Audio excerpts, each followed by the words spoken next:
Hello दोस्तों, कैसे हो आप सभी। मैं हूं आपका दोस्त प्रदीप। मैं स्वागत करता हूं ग्रीक ट्यूटोरियल के इस प्लेटफॉर्म पे। गाइस, सुपर पंच सीरीज के तहत आज लेके आ गया हूं गाइस एक इंपॉर्टेंट क्वेश्चन जिसकी बहुत ज्यादा मांग थी। तो मैंने बोला भाई आपने बोला तो लेके आ गया मैं। गाइस, आपको क्या करना है, वीडियो को शेयर करना है। अगर आप पहले देख लो, अगर आपको समझ में आ गया मेरा ये ट्रिक, गाइस क्या करना है, वीडियो को शेयर करना है, लाइक करना है। अपना सपोर्ट एंड प्यार अगर बनाए रखोगे तो हमें हमारे अंदर मोटिवेशनल एनर्जी आपके थ्रू ही आएगी गाइस। तो फटाफट क्या करो, वीडियो को शेयर करो। गाइस, आज मैं इलेक्ट्रिक मोटर आपको समझाने वाला हूं। अगर आपको अच्छा लगे तो मुझे पता है इस पूरे लेसन में सबसे टॉपिक टेंशन वाले टॉपिक है ना, इलेक्ट्रिक मोटर और जनरेटर। इलेक्ट्रिक जनरेटर वो सबसे ज्यादा टेंशन देता है। देखो, आज इलेक्ट्रिक मोटर में पूरा मार्क्स निकाल के बता देता हूं मैं। अगर आपको सही लगे कि हाँ मैं समझा पा रहा हूं तो गाइस इलेक्ट्रिक जनरेटर के लिए आपको कमेंट करना पड़ेगा। ओके, गाइस इलेक्ट्रिक मैं बताऊंगा कैसे क्या क्या याद करना है कि आपका ये टॉपिक अपने आप क्लियर हो जाएगा। अगर ये टॉपिक क्लियर हो गया ना गाइस, आपके कितने सारे मार्क्स कवर हो जाएंगे। इवन गाइस इसको यूजर्स में ही पूछा जाएगा, प्रिंसिपल भी इससे रिलेटेड पूछा जाएगा, इवन वर्किंग हो सकता है, डायग्राम हो सकता है, बहुत सारी चीजें इससे रिलेटेड क्वेश्चंस आएगा।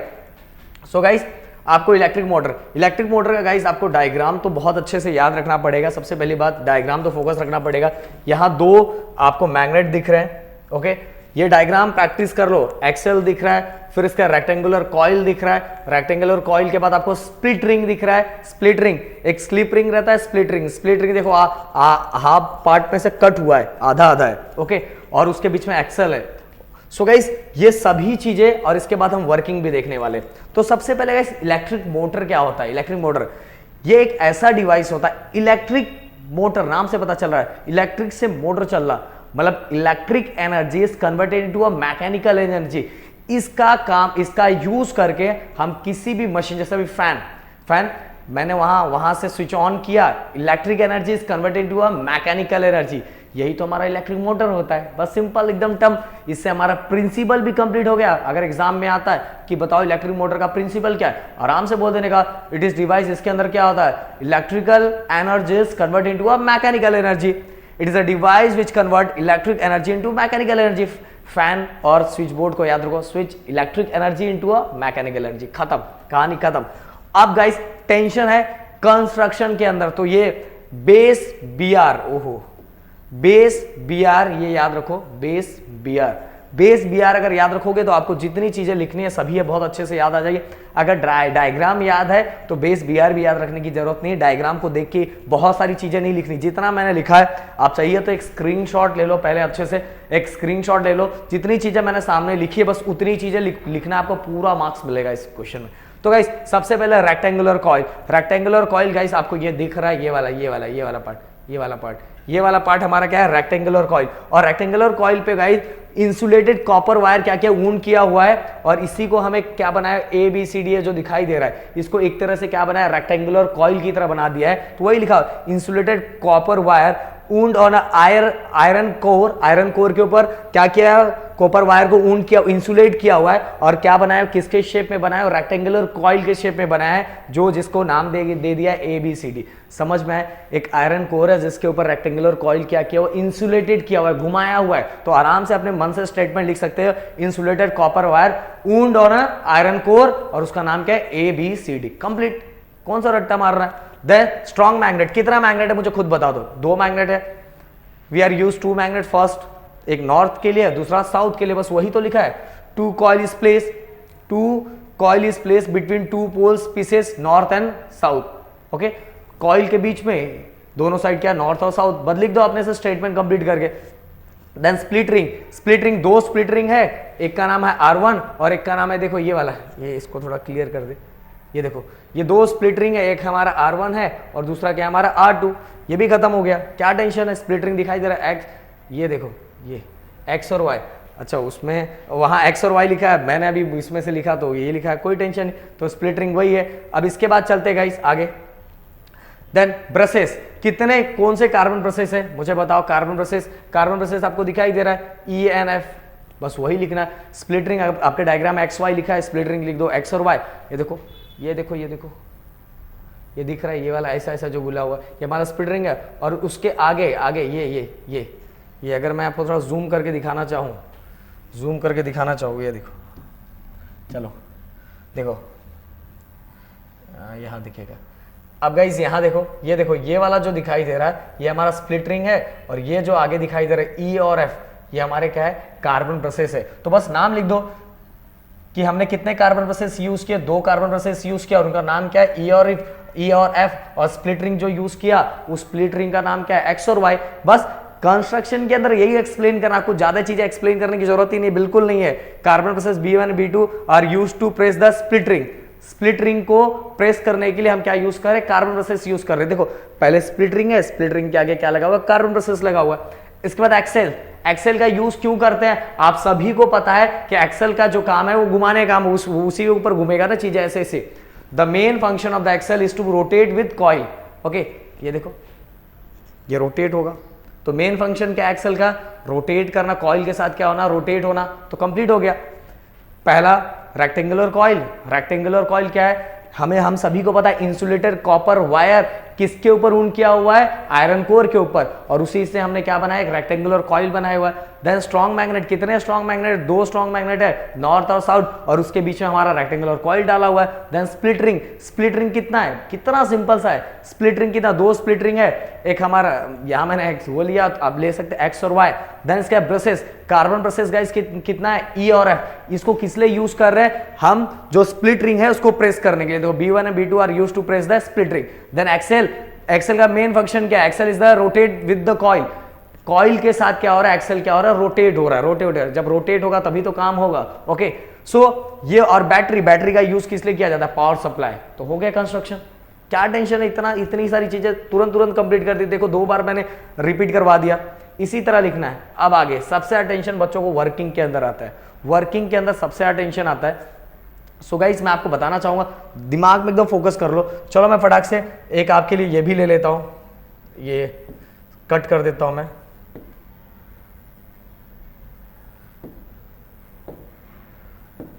ये फट्टे से कट करूं, फिर आपको उधर क्लियरली समझेगा। हाँ ये देखो, अब समझेगा अच्छे से। सो गाइस अब देखो जो जो पॉइंट्स मैंने लिखा है ना, इसी से आपको स्टेटमेंट बनाना है, इसी से स्टेटमेंट बनाना है। सबसे पहले पहला पॉइंट यही रहेगा, direction of magnetic field. Direction of magnetic field क्या था, नॉर्थ एंड साउथ। आपको अब देखो यहां समझना नहीं है, यहां समझने का टाइम नहीं, आपको किस तरह से लिखना है। हमारे पंच सीरीज का मतलब यही है, अगर समझना समझाना है तो बहुत सारा लेसन मैंने बनाया, जाके देख लो। Direction of magnetic field north to south according to Fleming left hand rule, पहला पॉइंट हो गया।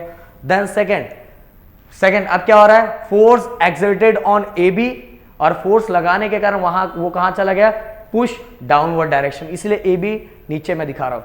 अब फोर्स और exerted on A B, sorry ये डीसी या सीडी जो भी बोलो, सीडी, अब इसके भी फोर्स एक्ट हो रहा है। अगर ये डाउनवर्ड डायरेक्शन में जाएगा तो ये कहां चला जाएगा, पुश अपवर्ड डायरेक्शन। ये हमारा दूसरा पॉइंट हो गया, clear. Force exerted on A B कहां जाएगा, push downward direction. Same force exerted on CD, push upward direction. हो गया 2 पॉइंट कंप्लीट। देन इसके जब ये नीचे और ये ऊपर जाने लगेगा तो एक्सेल क्या हो जाएगा, रोटेट होना स्टार्ट हो जाएगा, सिंपल सी थिंग। तो तीसरा पॉइंट ये, एक्सेल स्टार्ट रोटेटिंग।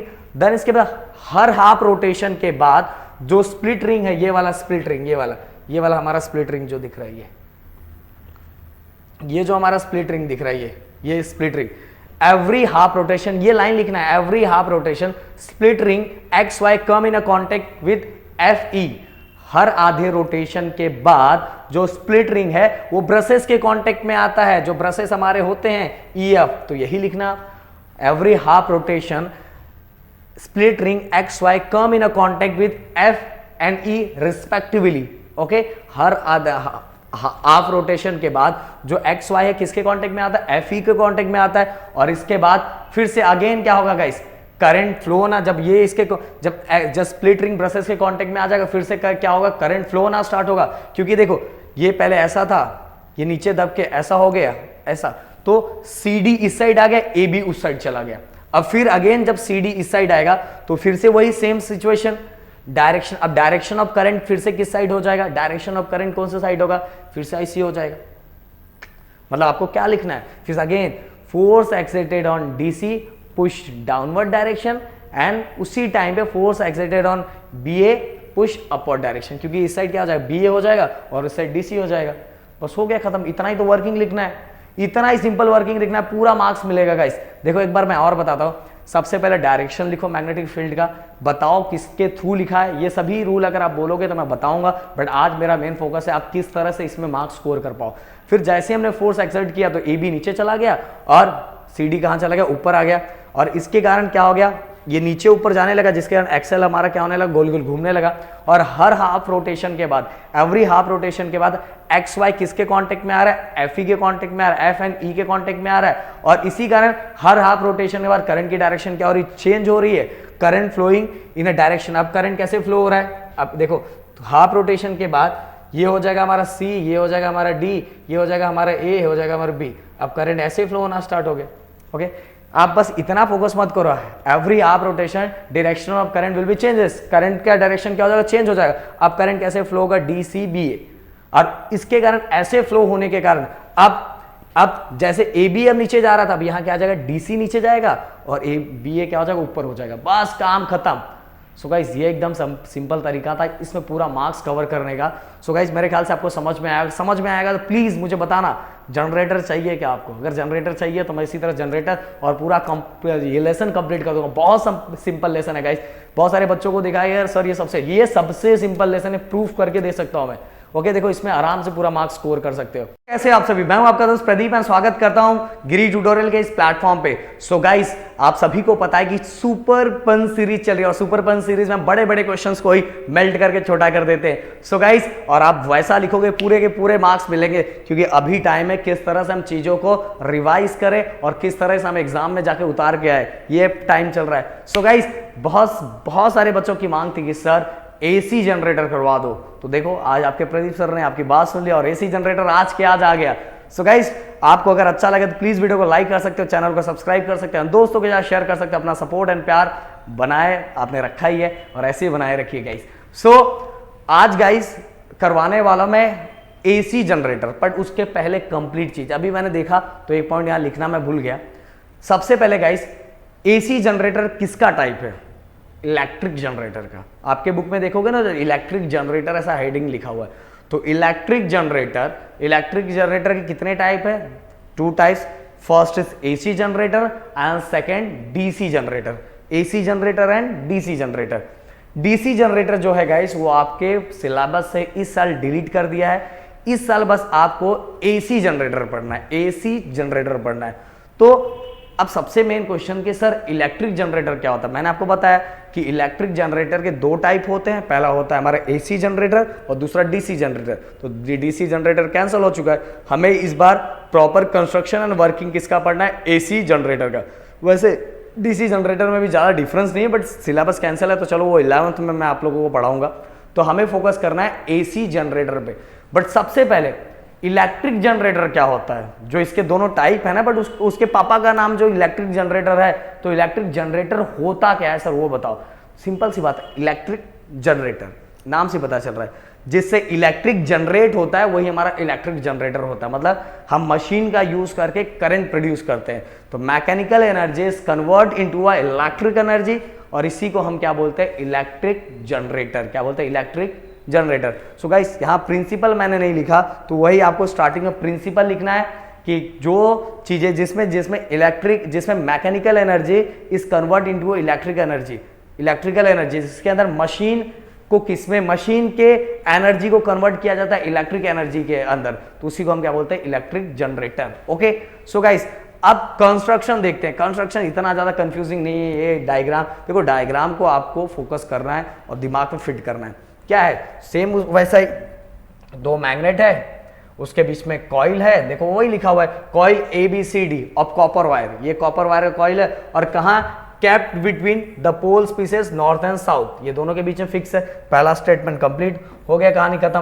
देन इसके बाद नेक्स्ट पॉइंट हमारा क्या है कि ये जो कॉइल है, कॉइल किसके साथ अटैच है, अटैच विद रिंग के साथ, और रिंग किसके साथ अटैच है, ब्रशेस के साथ।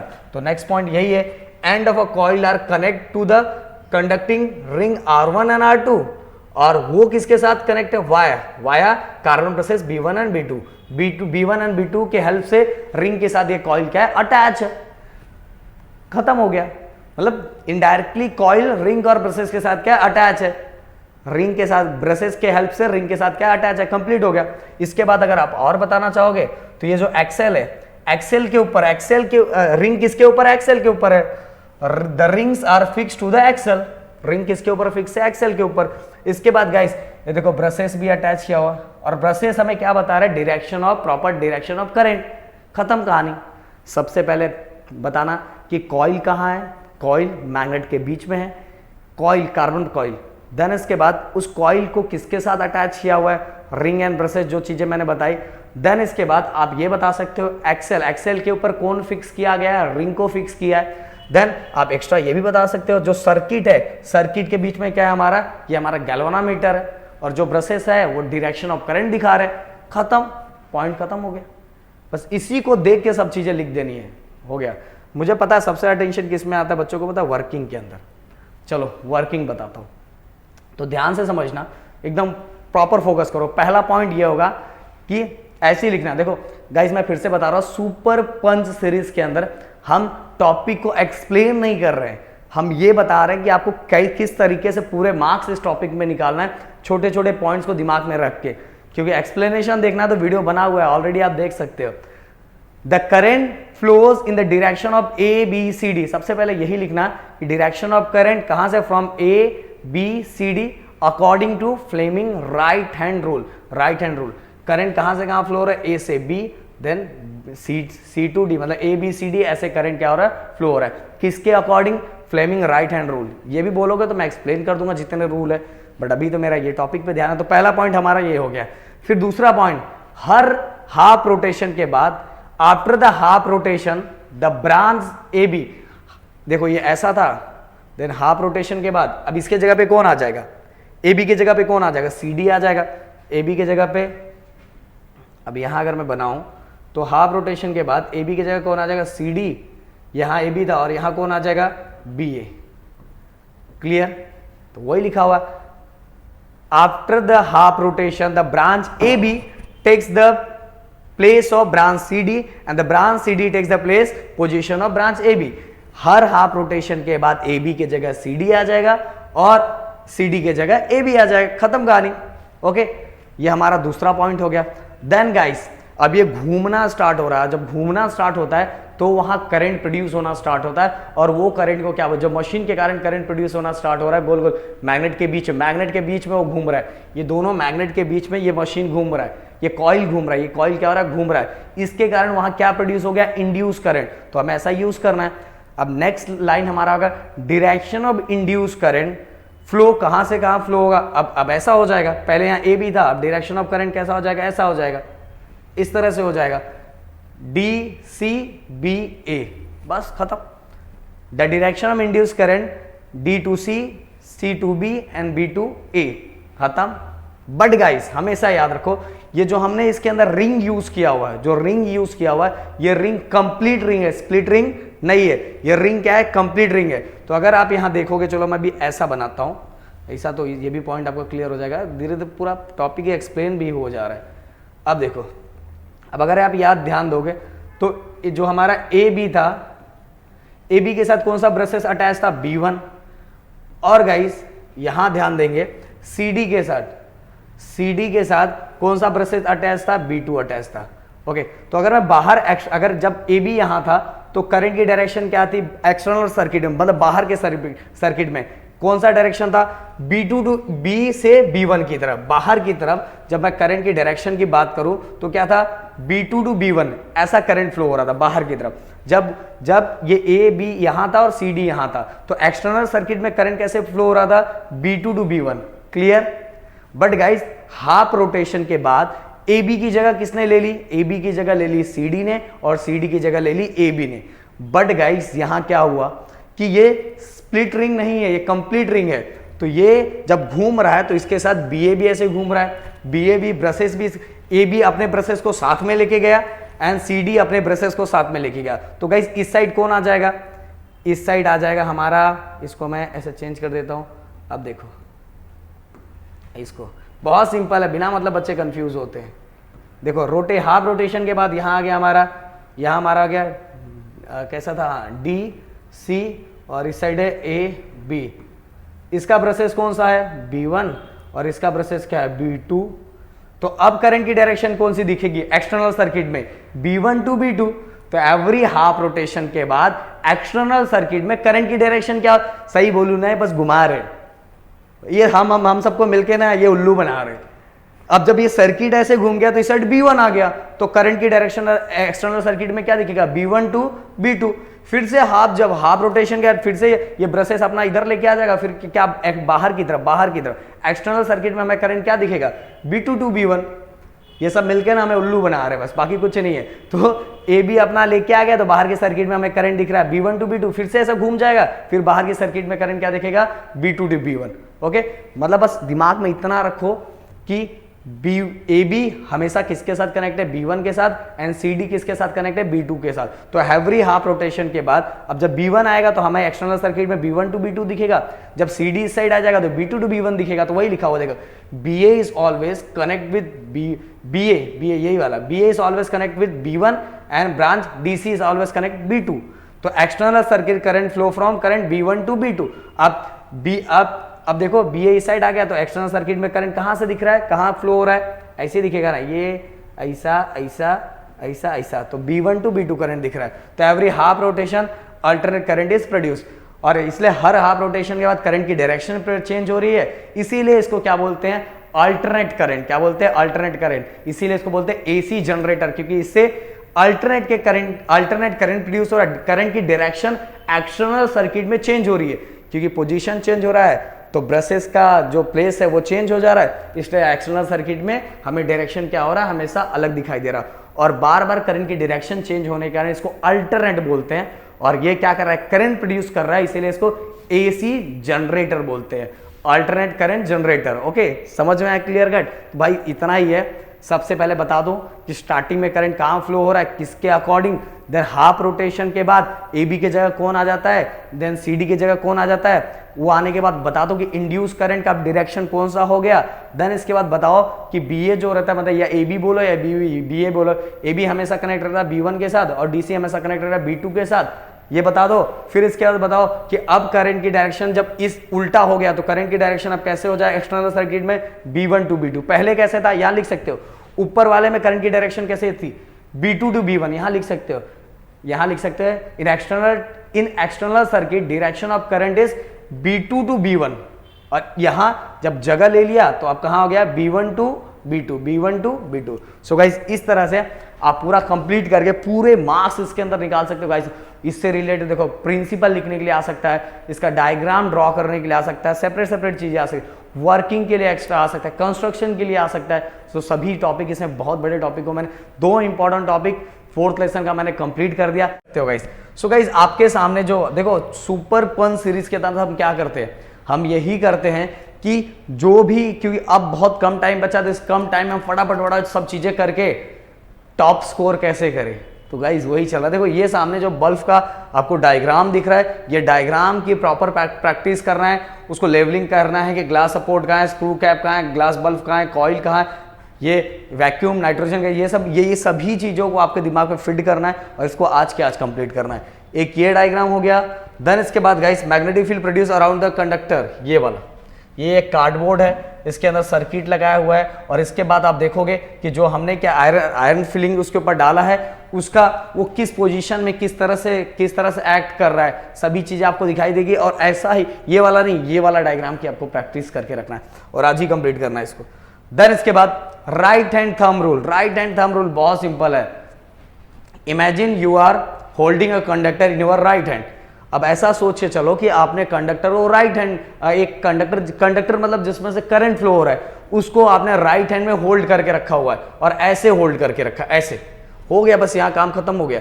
अब ऐसे होल्ड करके रखा है तो कंडक्टर अगर ऐसा है, अगर ऐसा दिखा दो, कंडक्टर अगर ऐसा है तो करंट भी तो ऐसे ही फ्लो होगा ना, तो हो गया ना खत्म, यही याद हो गया कि आपको लिखना कितना, बस इतना ही लिखना है। Imagine we are holding a conductor in our right hand. हमने अपने राइट हैंड में क्या किया, कंडक्टर को होल्ड किया हुआ है।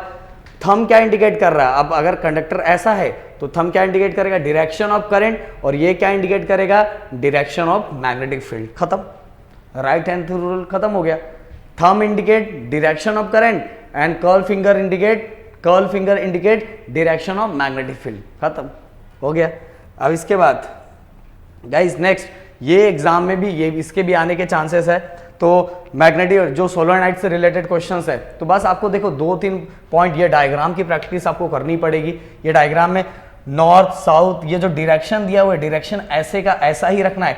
इसमें बहुत सारे बच्चे क्या कर देते हैं, गड़बड़ कर देते हैं और मिस्टेक हो जाता है। देखो ये डायरेक्शन नॉर्थ टू साउथ है, ये देखो नॉर्थ टू साउथ, यहाँ भी दिख रहा नॉर्थ टू साउथ। तो ये जो एरो का साइन दिया, इसमें गड़बड़ मत करना, इसमें गड़बड़ करोगे तो रॉन्ग हो जाएगा। इसके बाद गाइस आपको याद क्या करना है, प्रॉपर्टी ऑफ मैग्नेटिक फील्ड। जो ये सोलेनोइड का मैग्नेटिक फील्ड है वो सेम किसकी तरह होता है, बार मैग्नेट की तरह होता है। तो सेम लिखा, property of magnetic field of solenoid and bar magnet are similar. मतलब सोलेनोइड और जो बार मैग्नेट होता है वो दोनों की प्रॉपर्टी क्या होती है, सिमिलर होती है। देन दूसरे एंड पे नॉर्थ है, एक एंड पे क्या है, साउथ है, और डायरेक्शन आपको दिख रहा है कहां से कहां ट्रेवल हो रहा है। हो गया 3 पॉइंट, काम खत्म। और इसके साथ डायग्राम बता दो। अगर ज्यादातर तो डायग्राम ही आता है, बट कभी कभी अगर इस पे एक्सप्लेन करने के लिए आगे सोलेनोइड का, तो आप इस तरह से चीजों को लेके क्या कर सकते हैं, एक्सप्लेन कर सकते हैं। ओनली 3-4 पॉइंट लिख दिया, काम खत्म हो गया। चलो आगे चलते हैं। देन इसके बाद guys Fleming left hand rule, Fleming left hand rule, FMC, ये याद रखो, FMC, FMC, FMC। F मतलब फोर्स, ये जो थंब हमारा है, देखो मैंने स्टार्टिंग से इस तरह से किया हुआ, थंब होता है, इंडेक्स फिंगर होता है, देन मिडल फिंगर होता है। तो आपको बस इस तरह से याद रखोगे। मैंने ये लाइन वाइज आप फिंगर तो आपके पास ही है ना, कहीं गया तो है नहीं, इसको याद रखो। थंब इंडिकेट क्या इंडिकेट कर रहा है, फोर्स ऑन अ कंडक्टर, हो गया। देन M हमारा दिखा रहा है, M मतलब magnetic field, direction of magnetic field.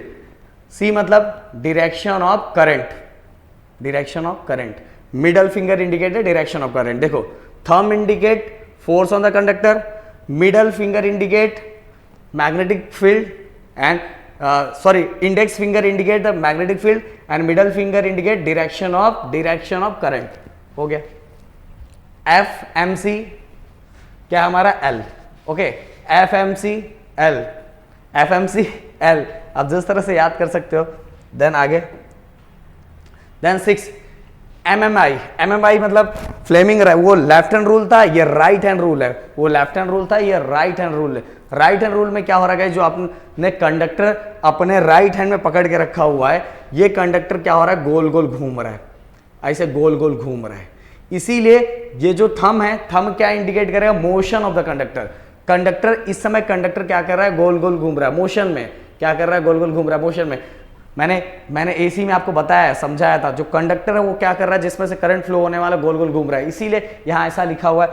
M मतलब thumb indicate the motion of the conductor. Thumb क्या इंडिकेट कर रहा है, motion of the conductor.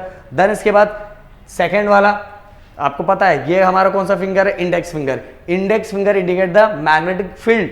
Magnetic field का डायरेक्शन कौन सा, वो इंडिकेट कर रहा है। देन इसके बाद गाइस लास्ट, मैंने बोला था कि जब भी कंडक्टर ऐसे गोल गोल घूमता है तो जो करंट प्रोड्यूस होता है वो करंट होता है हमारा इंड्यूस करंट। तो guys middle finger indicate the direction of induce current, इसीलिए इसके अंदर ऐसा दिया हुआ है। जब भी बहुत सारे बच्चे ओनली डायरेक्शन ऑफ करंट लिख देते हैं तो गलत है।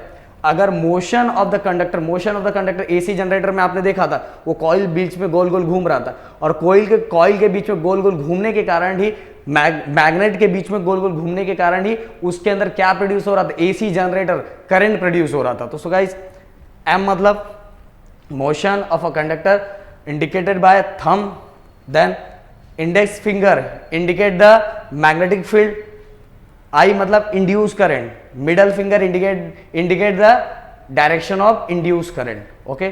Magnetic field, induce current, motion of the conductor. So guys यहां ये पूरी तरह से आपका कंप्लीट हो गया, पूरा लेसन पूरी तरह से कंप्लीट हो गया। कोई भी चीज एक्स्ट्रा करने की इसके अंदर अब जरूरत ही नहीं बची। हाँ, गिव रीजंस जो इससे रिलेटेड है, जैसे अभी शॉर्ट सर्किट से रिलेटेड आ सकता है, ओवरलोडिंग से रिलेटेड आ सकता है, ये सभी छोटी छोटी चीजें कर लेना है। बाकी टेलीग्राम पे मैं सभी चीज आपको भेजता रहूंगा, और आपको क्या करना है, जम के पढ़ना है, क्योंकि अब हमारा मिशन है top score. Thank you so much guys, अपना ध्यान रखो, जय हिंद।